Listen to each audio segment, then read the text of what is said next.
E finalmente si riparte con il basket giocato e lo si fa in un tournament City of Cagliari che ormai insomma i nostri spettatori conoscono da tanti anni, l'11ª edizione, è davvero con grandissimo piacere che ripresentiamo un amico di sempre di Sardegna DS, Pino Sacripanti, coach di Napoli. Intanto bentornato.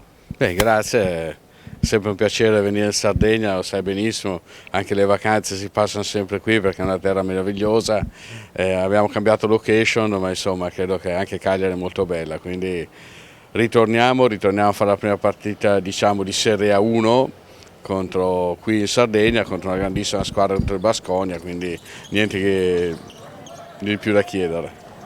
Dicevo poc'anzi fuori onda che Pino Sacripanti ha legato ormai a filo doppio il suo nome, la sua carriera anche alla terra della Campania, perché dopo i grandi successi di Avellino, e noi li ricordiamo davvero con grande piacere, le grandi sfide contro una squadra davvero incredibile, sei rimasto lì e ha portato per mano il tuo roster alla promozione nella LBA, la massima serie.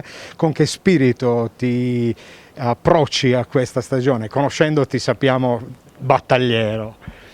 Beh sì, ho fatto 4 anni a Caserta, sono stati bellissimi, 3 anni ad Avellino altrettanto belli, e quindi quando ho avuto l'occasione di poter andare a Napoli, che io penso sia una delle città più belle del mondo, una città che sapevo della serietà, della volontà, dello spirito, anche dell'ambizione che aveva, sono sceso in A2 e siamo stati molto bravi, ripeto, insieme a una proprietà molto desiderosa di ottenere questo risultato, siamo stati molto bravi a vincere prima la Coppa Italia e poi a fare immediatamente questa promozione al primo colpo. Quindi adesso ci troviamo in A1 con uno spirito, come dici tu, molto battagliero, sappiamo di essere l'ultima arrivata perché dobbiamo esserne consci, ma nello stesso tempo insomma poi si gioca a pallacanestro e quando si inizia si vuole sempre vincere. Un'intera regione poi a spingere chiaramente i colori bianco-azzurri del Napoli. Napoli che avrà il battesimo di questa nuova stagione contro il Baskonia, società davvero blasonata che in Eurolega insomma si fa rispettare. Idee soprattutto in riferimento a quello che è il prossimo futuro, cioè la possibilità intanto con la Supercoppa di ripartire e poi la prima gara di campionato. Sì, beh, intanto giochiamo col Baskonia, credo che ci sia battesimo più forte, più duro, come è quella poi del campionato, che becchiamo subito a Milano, quindi diciamo che ci danno subito il benvenuto sia ai tornei che il campionato italiano, però è un grande stimolo, è una piacevolezza.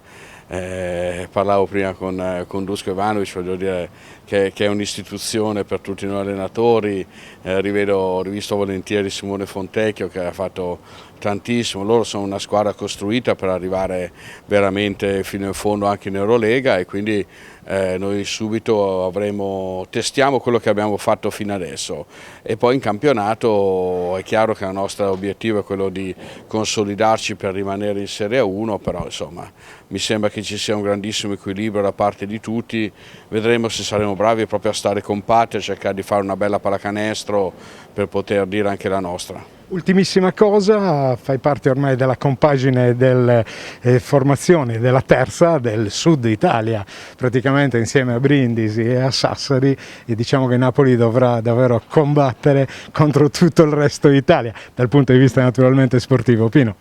Beh, questo a me dispiace molto che il sud non abbia e non riesca a presentare delle realtà veramente importanti. Brindisi sta facendo benissimo.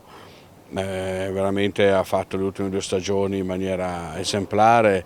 Sassari se la vogliamo considerare del sud, ma insomma è un'isola, sappiamo benissimo Stefano cosa ha fatto in tutti questi anni, la solidità che ha avuto, e ormai è una società blasonata che ogni anno dà grande soddisfazione e adesso lì a rappresentare ci siamo solamente noi.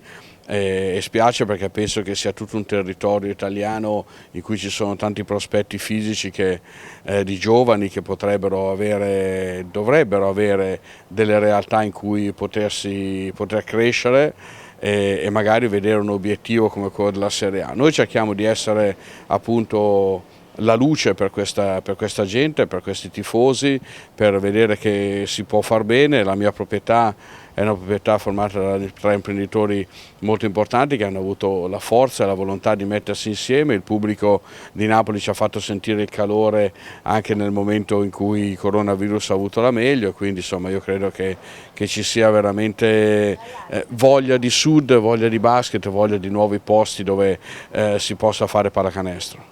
Grazie e bentornato. Grazie a voi, grazie.